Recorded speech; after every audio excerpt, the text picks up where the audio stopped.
good guy, but it's like, and he does know Ogden really well. He's not a medical specialist. No. I should have told her, I said, you're gonna go with a guy like Andy, just let Ashley. Yeah. And then I talked to you about your contacts with Ogden, and then I talked to you about that with the Ogden Clinic, your family being involved in that side too. I sent her, and I already sent her Nate and Hard from because they're really tight about Ogden. Yeah. I'm like, I would never use Falk. He's a good guy again, great at office stuff, good at what they do, but I do that.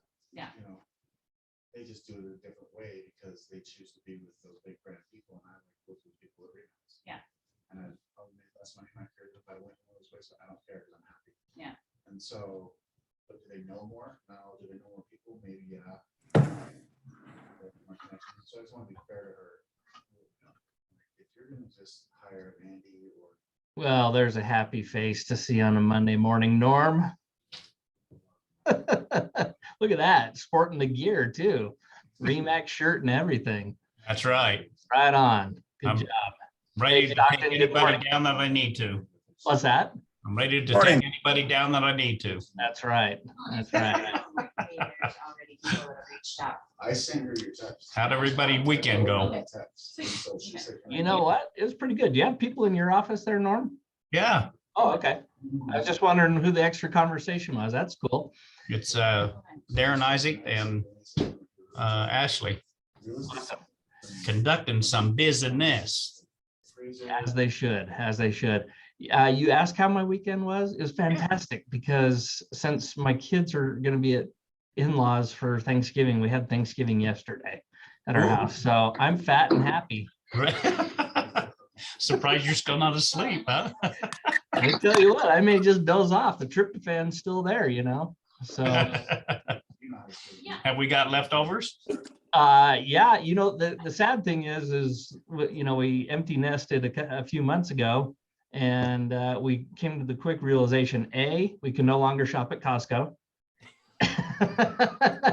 Or we need to give half of it away. So Right. yeah, we send everybody home with a big tray of food. So That's awesome.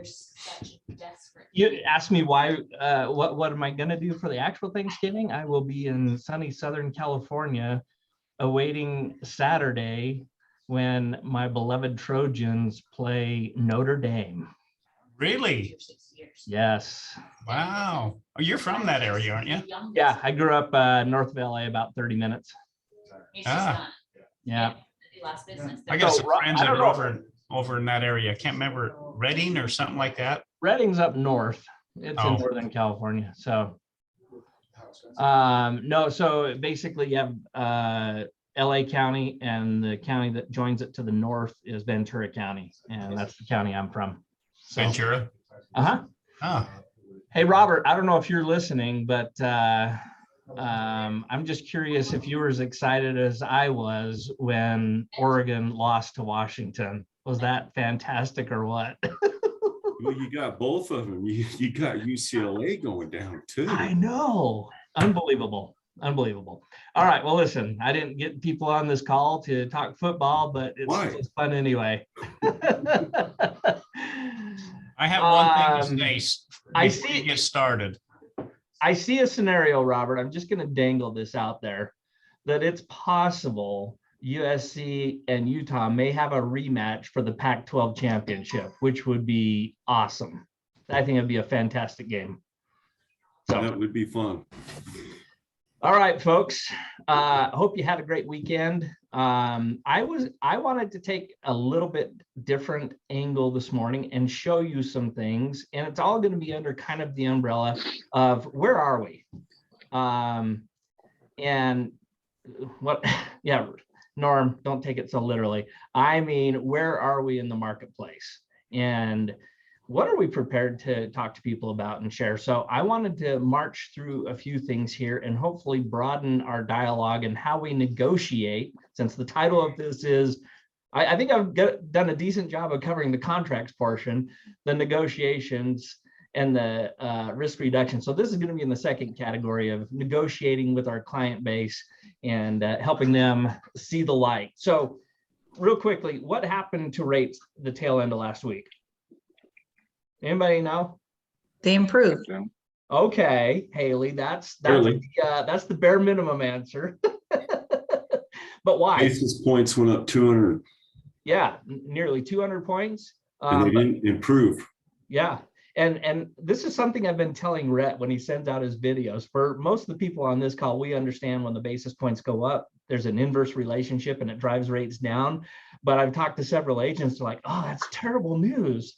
The basis points went up. I'm like, Rhett, you got to like bring it down to the lowest common denominator and explain to him what that means. So yeah, Rhett correctly articulated that. Oh yeah, we have another attendee. Whoop. He correctly articulated that hasn't seen that type of jump in years. So this all hinged on the fact that even though inflation is still up, it appeared to be coming back almost half a point, right?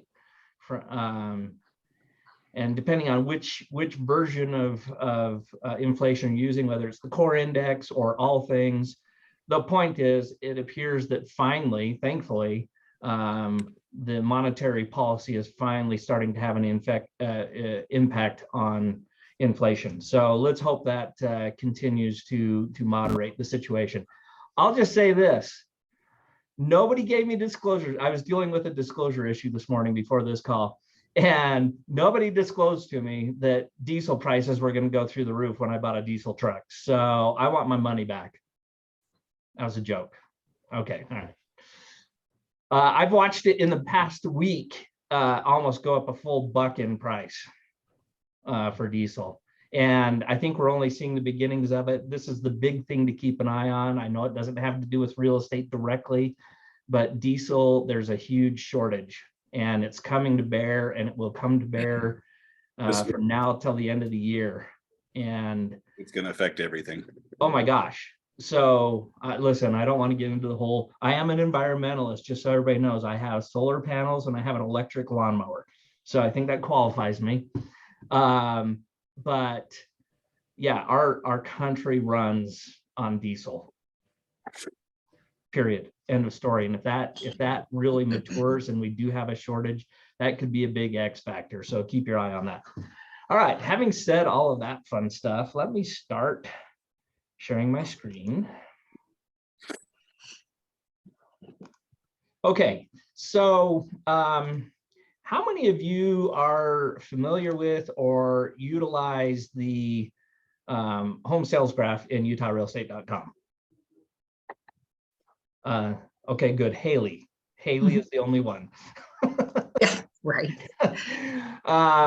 So if you're familiar with this, you know that we get an update every quarter. I literally set a calendar item to check like 3 days after the quarter is over to make sure that I have the latest and greatest, latest and greatest. So I have several tabs here. I'm just going to quickly march through them to show you how this can really be beneficial, so that when somebody asks you, hey, what's going on in the marketplace, you actually can be intelligent in explaining to them, not just the standard that all of our peers use, oh, it's really crazy, or, oh yeah, you know, things are changing rapidly. You can actually put some meat on it. So the first one is, if I come in and do the home sales graph for the entire state, this is what you're looking at on the screen.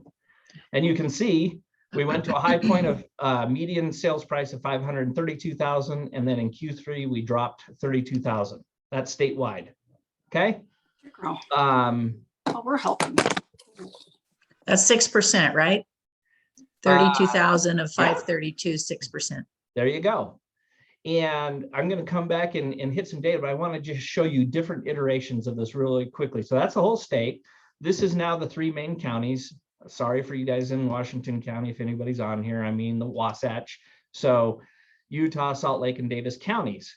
And the numbers change a little bit, right? But the net is the same. You know, there's essentially a $30,000 drop, a $31,000 drop. The next iteration is I'm taking the 3 counties and I'm doing just single family, right? You can see that up here in the yellow bar. And look at that, didn't come back as much. It went from 620 to 595, so it came back 25,000. Then the next iteration I do, same counties, and I say, show me all those that are condos and townhomes. townhouses. And that came back 23,000 in those counties. So the point is everybody's seeing the same thing, but to slightly varying degrees, right? The main Wasatch counties aren't as impacted. It's not significant, but as impacted as the entire state. And certainly Weaver's the main Wasatch County too. I was waiting for somebody to pop off something like that. It is okay, and I can Add it in. next time I'll add it in. Yeah, Don, go ahead. Where are you getting 23,000? I don't see that on the graph. Oh, I'm sorry. The So if you difference. track the blue line, right? So second quarter, the median sales price was 435. And then in Q3, it came back to 412.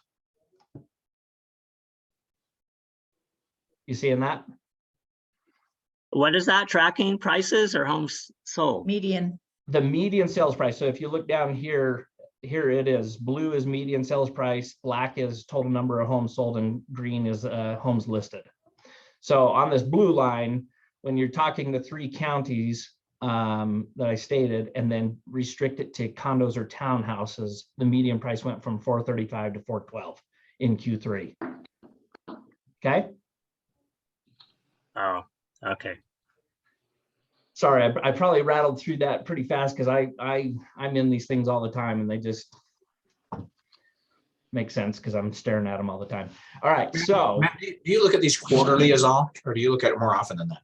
I do look at them more often, and it's a nice segue, Daryl. I'm going to share with you something else. So here's another graph that I like. If you go into statistics and the daily snapshot, which most people use it just for that, a daily snapshot. In fact, let me duplicate this real quick here.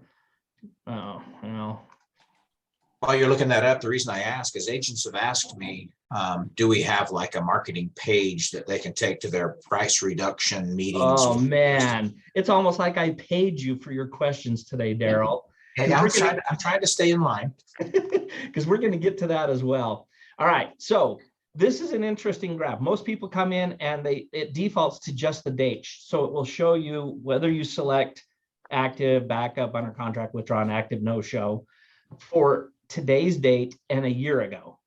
The cool feature, I think, in our MLS with this is to go to the date range, restrict what you want to look at, and you can see, I mean, you can create a visual for your clients to show what inventory is doing. So here we are, we're mirroring the black line is the previous year, same dates, but the previous year.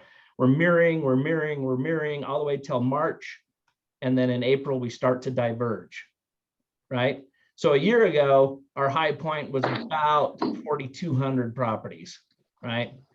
And now we're sitting at 10.5. So we're 2.5 times, depending on your market, but overall for the entire state, we're 2.5 times the inventory we were a year ago at this time. I think this is a ridiculously great graph, right? We can talk to our clients and kind of explain to them what's going on with inventory and our sellers and why their price is so high. You show them something like this, that kind of moves the needle. They go, oh, I can actually see what's going on now. I have a lot more competition. That's why my pricing, you know, I think everybody on the call could echo this.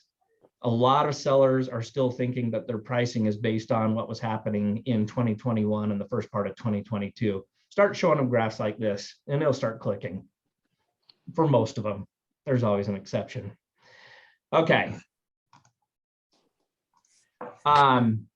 Any questions on those graphs so far? So yeah, Dawn, go ahead.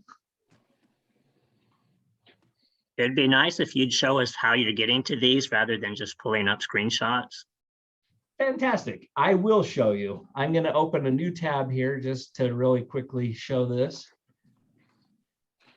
So on the statistics tab, you have all these different versions. I spend my time here mostly, the home sales graph and the daily snapshot. If you go to the home sales graph, it brings you up to kind of a search interface.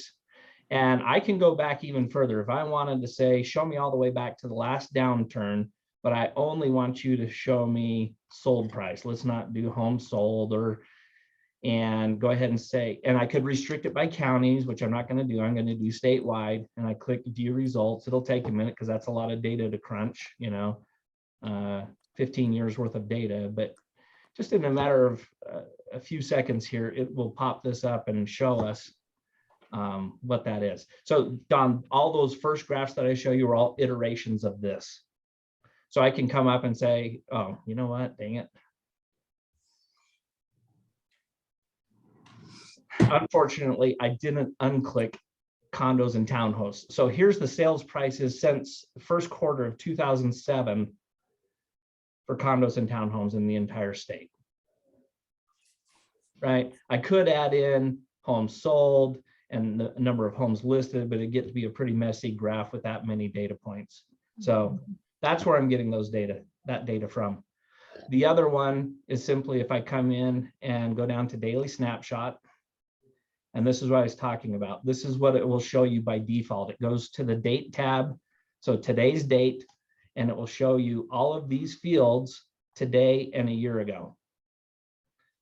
So here was the number of actives a year ago, and here's the number of actives this year, and backups and under contracts. So this is kind of scary when you look at it a little bit, right? A year ago, we had almost 6,000 properties under contract. And today we have 4,332.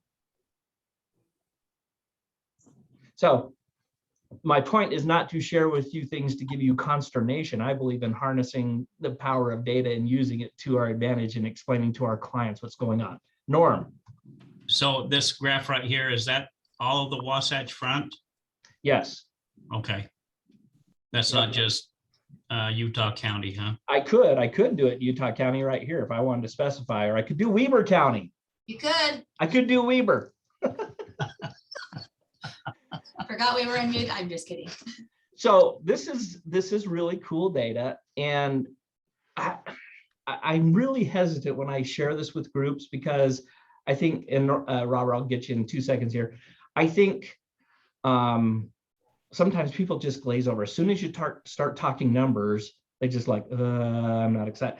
But I've said this before, my wife's an amiable when you do the spectrum of personalities. And even she, as an amiable, wants to see some data to back up whatever decisions she makes. Robert, go ahead.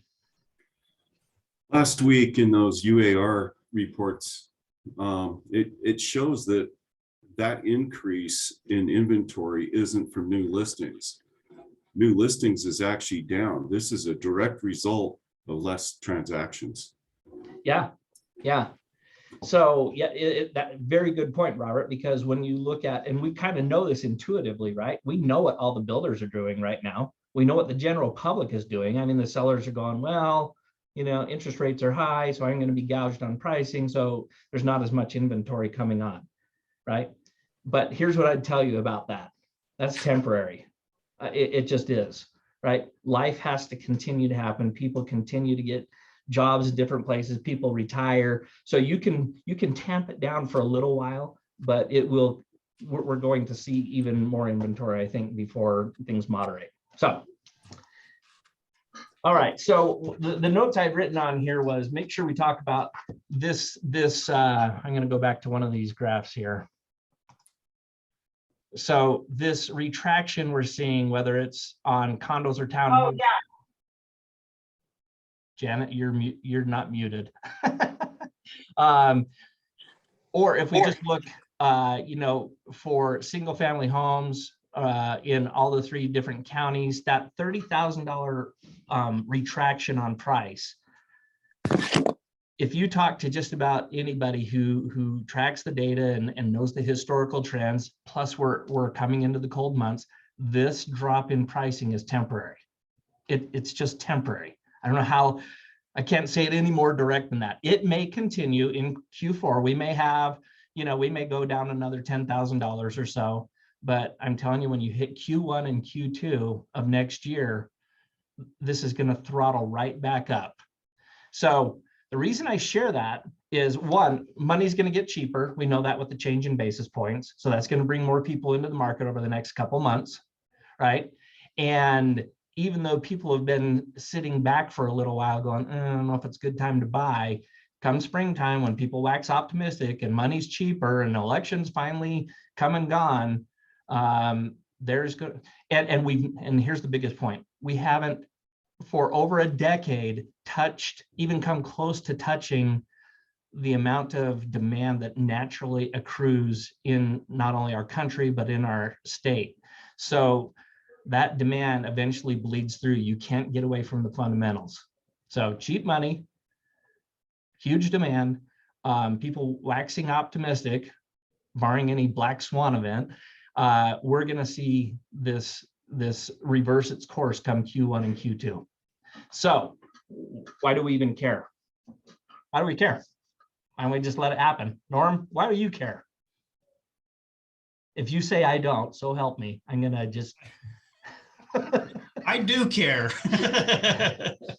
Okay, but What was the question? well, so if this is going to reverse, right? I mean, Oh, yeah. we have a herd mentality in our industry for the most part, right? Everybody's just like, oh, look at that, pricing's coming back, the market's correcting. You know, they think it's the precursor to a 2008. It's fundamentally opposed to everything 2008. So why do we care? Why don't we just, you know, wait and let it happen and go along with the ride? I think in a market like this, where we're having a market correction already, the ones that are sitting there waiting for things to happen are going to be on the back burner, self-directed. So that's why we need to be aware of this so that we can be proactive. Yeah, Robert, comment. Norm just hit it. Be proactive, be prepared, get ready for spring now. Yeah, so any of us that have been in the business for a long time, we understand part of our value is being some type of a Sherpa, you know, to navigate the precipices of a mountain. And that's why people continue to do transactions with us, because we give them good advice, or we at least give them good data. And so, you know, the herd is saying, just like I said, this is a retraction, the market's really in tough shape. And, you know, just, I've even had some buyers of agents, their dads get in, it's like, oh, this is terrible, this is the beginning of the, you know, a bubble, just like we had in 2008. It's like, oh my gosh, where are you getting your data? There's nothing remotely close. Don, you had a comment? Yeah, so if I look at this graph, it's saying that total number of homes listed is coming down, but I thought your other graph said they were going up. Yeah, so compared year over year, right? So so let me pull that one back up. This is year over year. So if I go back to this graph, Don, if we look at second quarter, right, of this year, and I go back 4 data points, 1, 2, 3, 4, you can see here was Q2 of 2021. I do 4 points. You can see the rise and fall, right? It's seasonal. Our industry's always been seasonal, but compared to previous years, this drop off where it's kind of been a plateau, Q2 to Q3, see the plateaus, right? Yeah. This one has a sharp, you know, drop off, but the overall, when you look at it, is a delta of, you know, what is that? 3,000 to 10,000, close to 7,000 properties more than it was a year ago at this particular date in time. So Don, go ahead, Robert. there's one more way to look at it, Don. The listings, the new listings are down this year, maybe 100 or 200. That's it. It's somewhere right in there. So if you look at it and say, okay, we only put on 5,200 listings for the year, something like that. We're short thousands of transactions, and the days on market just jumped to 40 statewide, right? 40 or 42. So you have 5,000 less transactions there. That's why the inventory increased. We have inventory that stayed on the market while we've slowly added a little bit more like we did last year. And so that gap is widening every month. And oh, by the way, if I did this same graph and I changed this to under contracts, you would see a flip of this, Yeah, which back in 2021, you had this many properties under contract, and this year we're down here. So that adds to the inventory equation. So the point, Don, I think is you can't just take one. Our job is to digest the information, simplify it, and share it with people.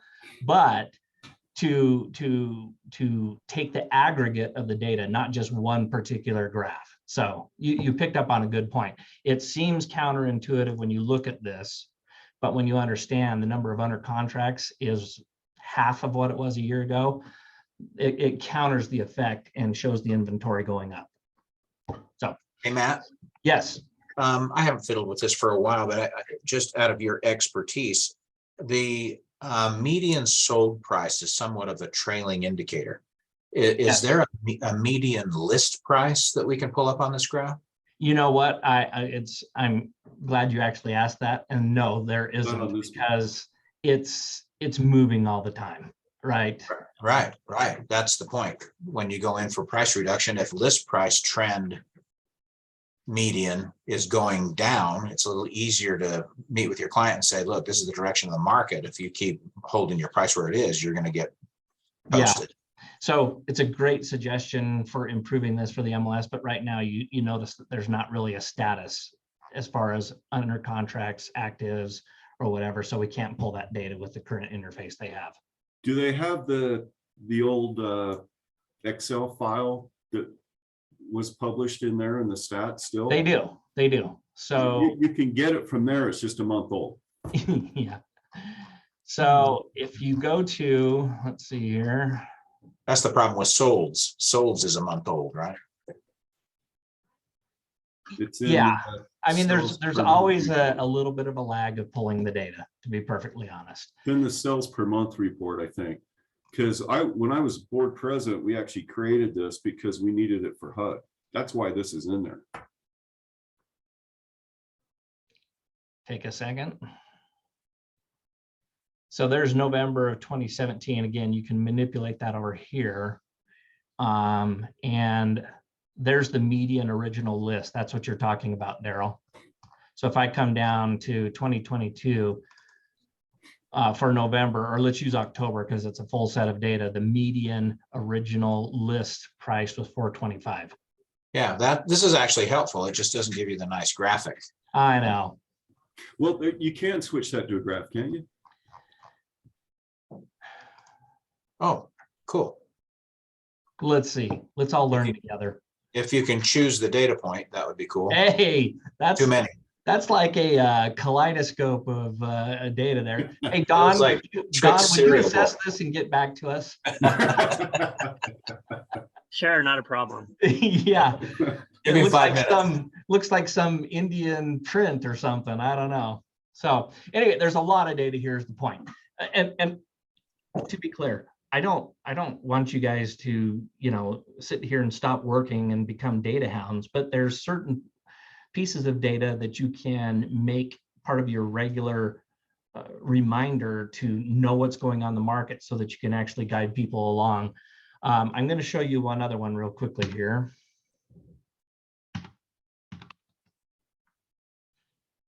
You guys seeing this okay? So this is from, how many have logged in to utahrealtors.com? Let me see your hands. Okay, good. You're paying for it. That's my favorite line. You're paying for this data.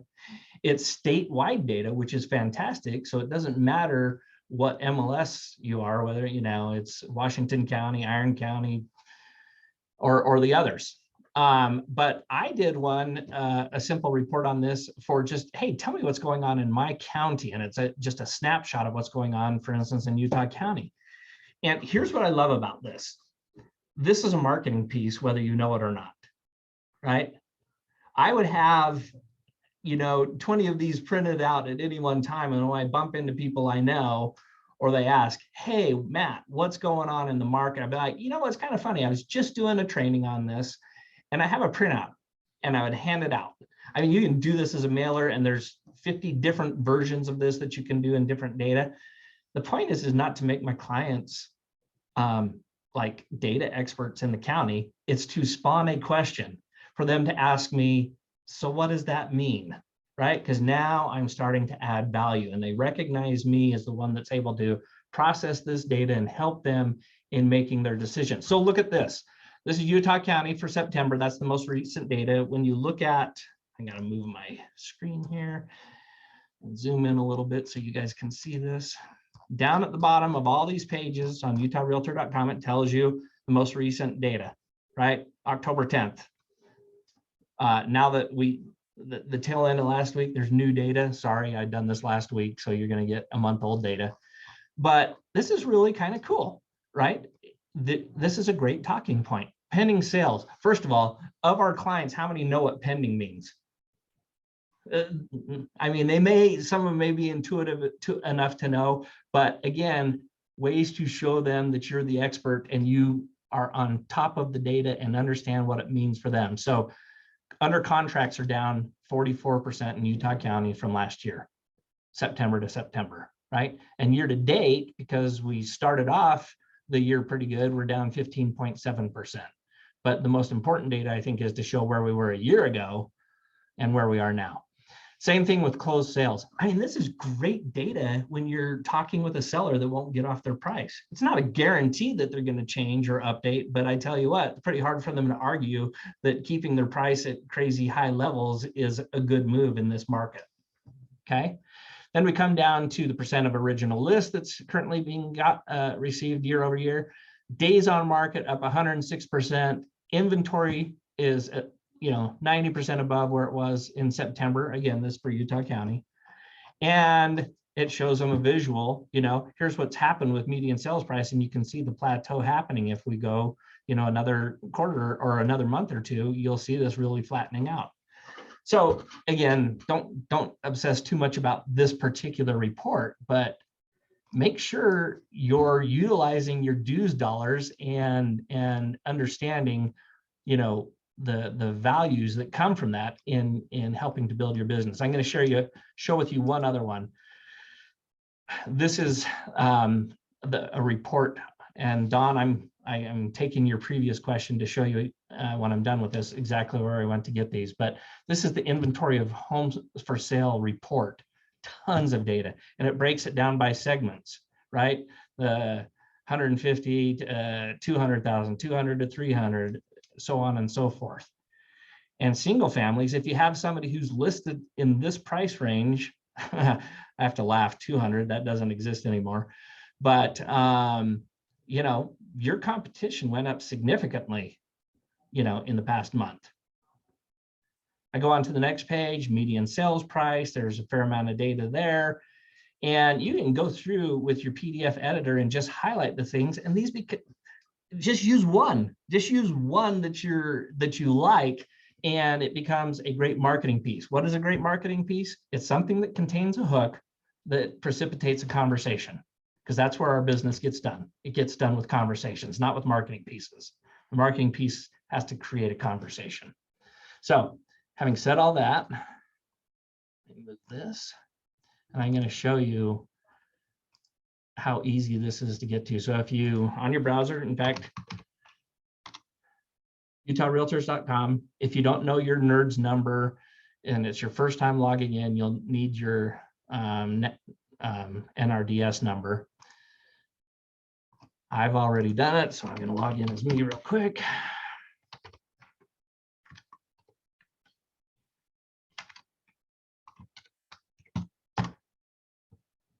Okay. You go, first thing you do, it's interesting to explore what they make available for buyers and sellers, but we're going to concentrate on what's for realtors. And if you come over here to this tab, live here, there's a lot of great information. Marketing statistics.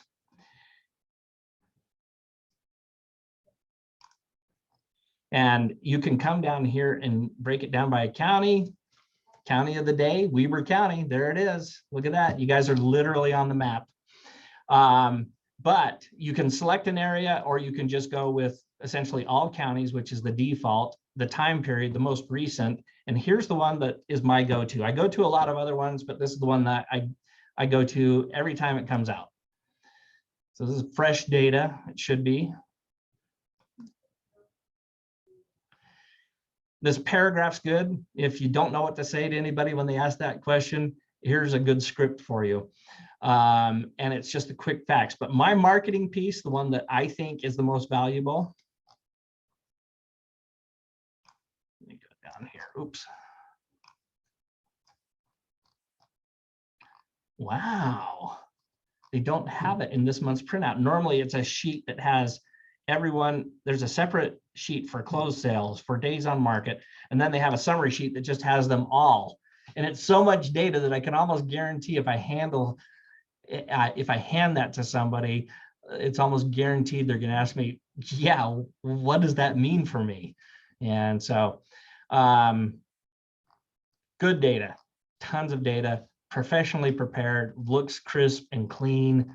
Pick one of these, you know, percent of original price or inventory for sale. It's fantastic data.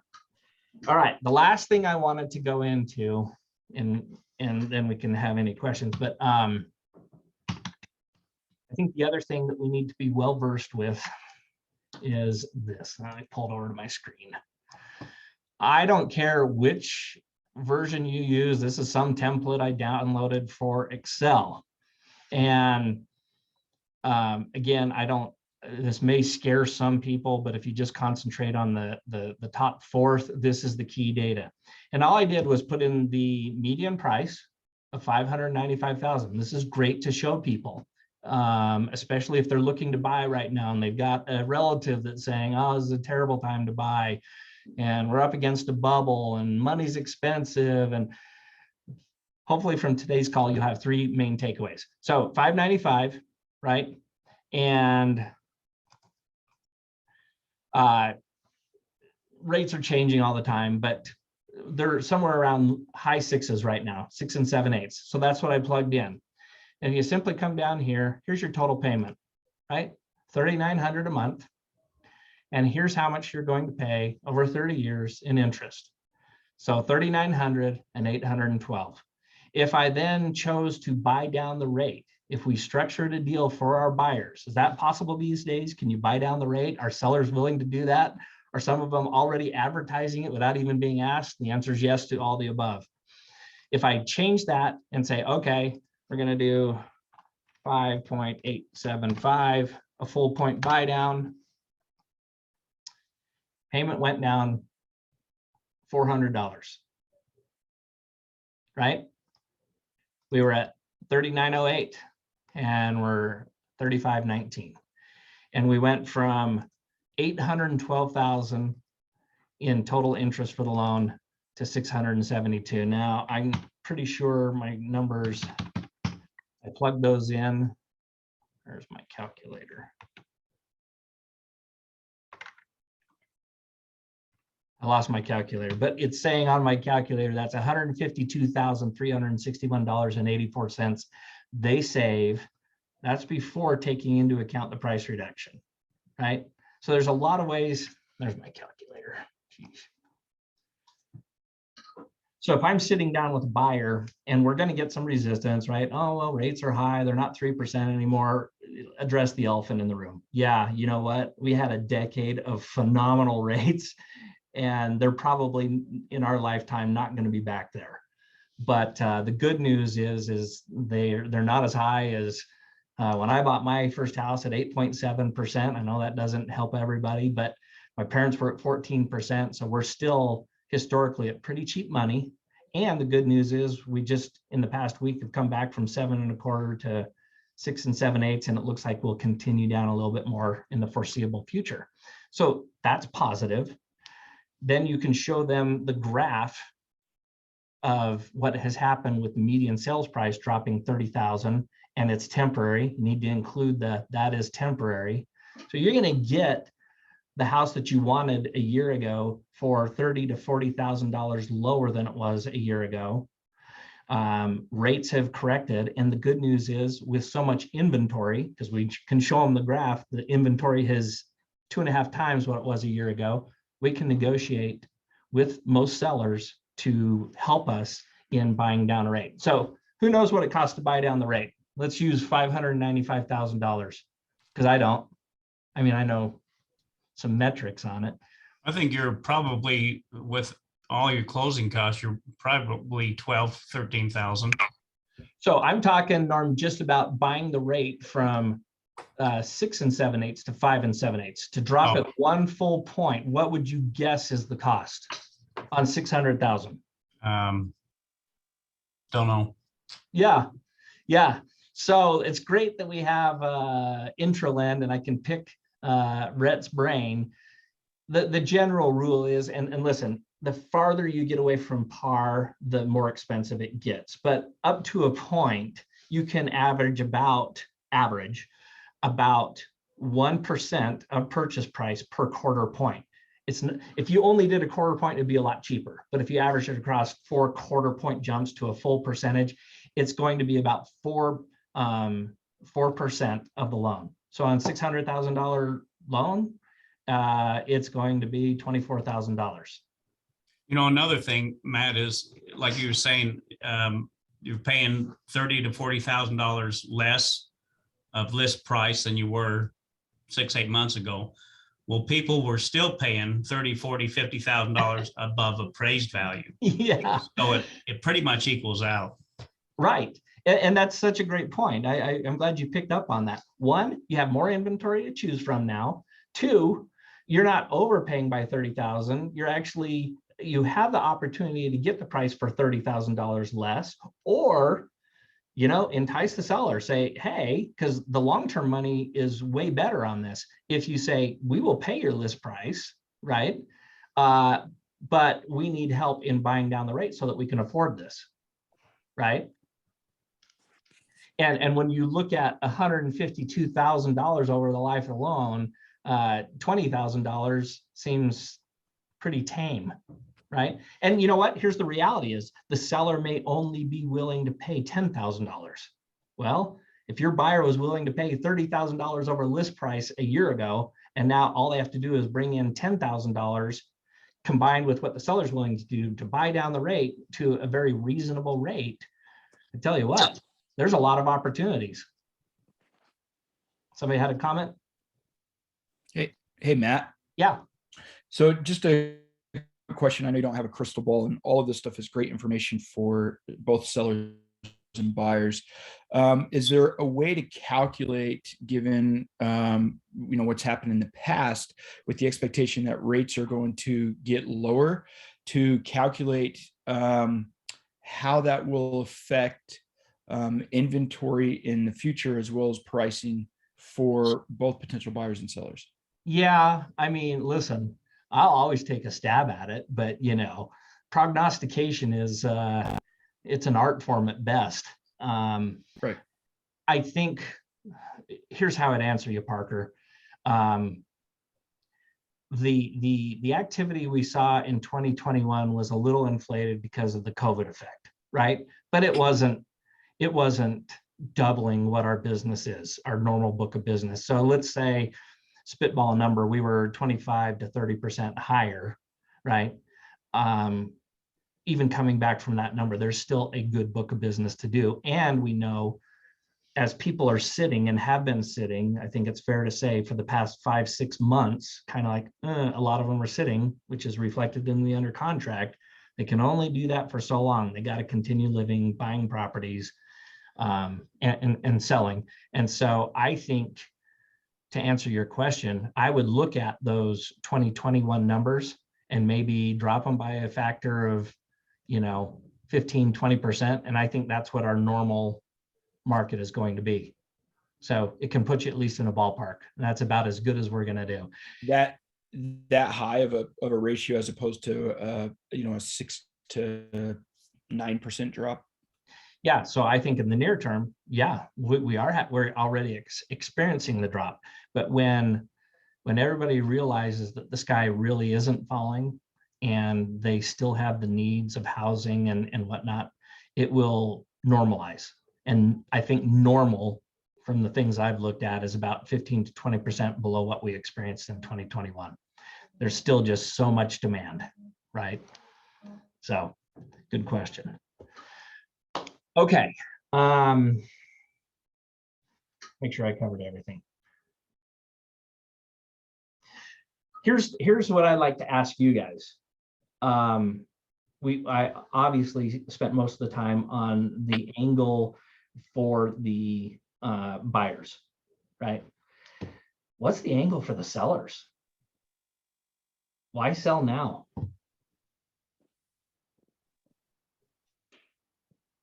Robert, take a stab.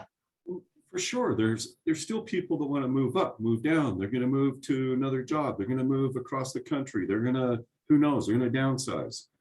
And there are some opportunities for that where we haven't had it in the last 18 months to 2 years. And we can work through the rates just as you shown.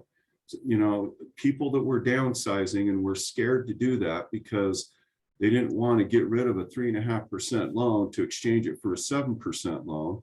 Well, if they can, like it's been pointed out, get the house for $35,000 less and do a buy down, and their payment could potentially even be less. Yeah. But right now is the time to do it though.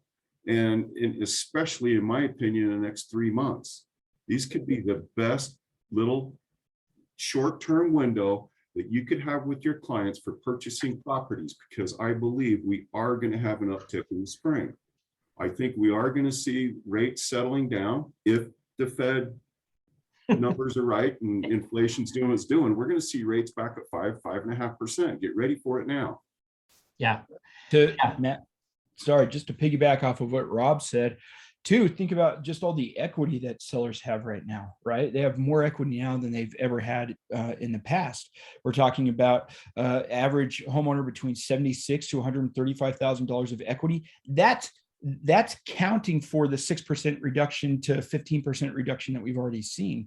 So now if all the prices are going down, they still have all this equity to be able to maneuver them to any direction that they want to and allow their payments to be more free. So I think that's a great pitch in a short window of time. Just like Rob said, I don't think that window is going to last forever, especially as prices start to go back up when rates do reduce. And I agree with him. I think based on the data that Rhett published a couple of days ago, that was really informative stuff. I think we're going to see rates drop, and I think we're going to see a rush back into purchasing of housing. I tell you what, and it's lining up, right? Because the time frame for those rates to hit where they're going to hit is going to be early spring, and we know you can see it on the graphs every year, good or bad market. There's an influx of activity in the spring, and it's going to compound the effect. And here's the third leg to that stool. Builders who have been adding somewhere in the neighborhood of half of the inventory that we've had to sell in the last little while. What have they been doing the last 3 months? They're going into, a lot of them are going into mothballs. They're trying to unload inventory so they're not carrying paper. And all of a sudden you're going to have rates low, and you're going to have the natural thing that happens in the springtime, and there's going to be low inventory. All adds to the demand equation, which is going to drive prices up again. So coming back to the question about sellers, there's not a perfect answer for the sellers. This is way better for buyers for sure. But I was on a call the other day, and I can't remember who said it, but remind a seller of the emotion, right? And I'm not trying to trick somebody into doing a deal. If they have a bona fide need, if they have to go to another state to get a job, if they're looking to retire, if like me, if they've empty nested and it's like, why do I have all this property? This is stupid. I should, maybe go and do the travel. There's a lot of reasons why a seller needs to sell. And I think to your point, Parker, we do some prognosticating, but none of us have a crystal ball. All it takes is a black swan event. I'll give you a recent example. It was called COVID, right? To change things. So if you have those life needs, now's a pretty good time because you rode up on equity. I read a stat the other day that NAR tracks, and they track significant equity across the country. And their stat was at an all-time high. They said over 80% of the properties across the United States have significant equity.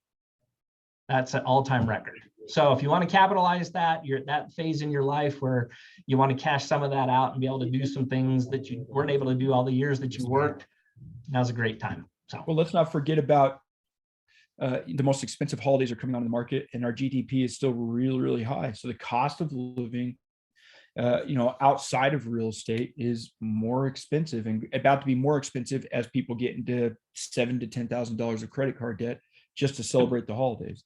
So short term, there's a lot to be able to pitch to people to say, maybe now's a good time to sell. They got to and, stop spoiling their kids. Yeah. Stop spoiling your kids. Anyway, all good data. Dan. Yeah, apologies if someone already said this, but the swing, if we're going to have a swing to the upside, which we all believe there will be, right?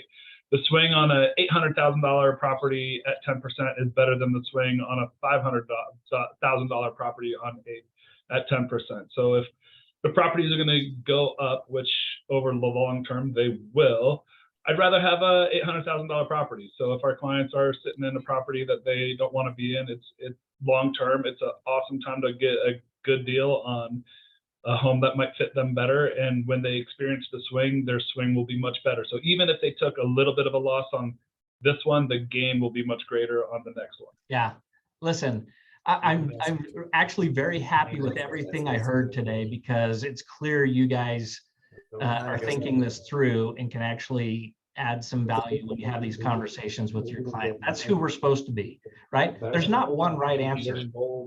Hey, Ray Lou, whoever's Ray Lou, you're not muted. Visiting crypto. Can't I mute him? I can. Hey, look at that. So I want us to, I got into real estate 22 years ago out of the software industry because I wanted to do something that had intrinsic value. I wanted to add to the equation. I wanted to be able to drive around, which I can do now, and go by different houses and different locations and be like, I help people build a better life. And being equipped with the data to answer the many questions that they have, I think is a sign of us being top-notch agents. So I'd encourage you to go to these resources, track down the data that's going to be useful to you, and start incorporating it, sharing it with people. People really do want some level of data to help understand what's going on, and we have the capability to do that for them. So thanks for being on the call today. I hope you have a fantastic week. And if anybody wants to throw any accolades my way for USC winning again, and they're currently ranked number 7. Robert and I were talking before everybody got on. My hope is that for the Pac-12, USC and Utah get together again, so so that my Trojans can redeem themselves. Norm, do you have a comment? I do. I just some numbers from Anwar Board, which is housed in Weaver County.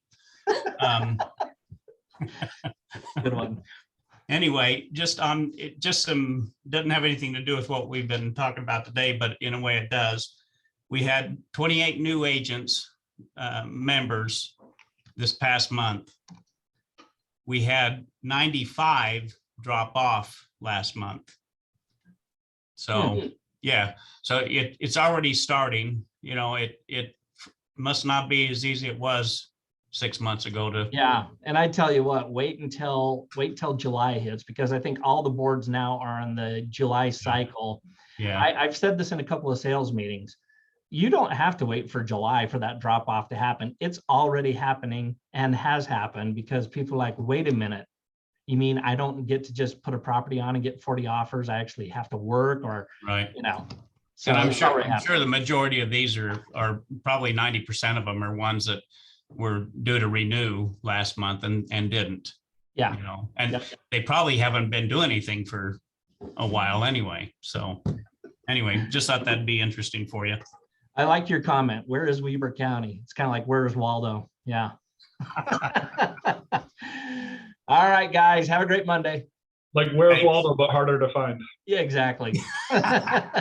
Say goodnight, Dan. Hey, buddy. Oh, are you still on? Dang it. Sorry, Norm. See ya.